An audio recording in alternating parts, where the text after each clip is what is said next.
Un record l'hanno già segnato, così tanti indipendentisti tutti insieme a Venezia non si erano mai visti. Eravamo almeno in 2000, giurano gli organizzatori del neonato movimento Indipendenza Veneta, massimo 600, minimizza come sempre la questura. E la gente ci ha accolto festosa, Venezia ha risposto in modo straordinario, tant'è vero che passati Campo Santa Margherita, per esempio, appena hanno visto la bandiera e sentito parlare di indipendenza, la gente dai bar spontaneamente applaudiva, si è alzata, è una cosa straordinaria, imprevista, però che ci ha dato molta gioia, quindi c'è un seguito spontaneo. La sfilata per le Calli è approdata sul Sagrato della Salute di fronte al Consiglio regionale, dove i banchetti per firmare la richiesta di un referendum per l'indipendenza del Veneto vengono presi d'assalto dai manifestanti. Firmata per l'indipendenza perché credo nell'indipendenza del Veneto, credo che siamo un popolo, una nazione e dobbiamo essere tutti uniti a questo scopo. Siamo un popolo, vogliamo tornare ad essere liberi e quindi richiediamo il nostro referendum per il Veneto. Perché noi vogliamo dare un futuro ai nostri figli non hanno futuro, io non ho futuro, io voglio l'indipendenza.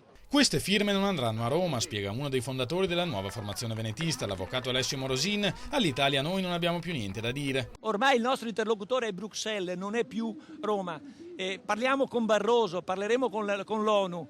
Barroso ci ha già dato una porta aperta, una disponibilità. Abbiamo già mandato il nostro dossier giuridico con richieste specifiche. L'Europa, quella dei popoli, ci salverà. L'Europa degli Stati, e l'Italia è uno di questi, ci sta portando al baratro con una moneta che è la moneta dei banchieri.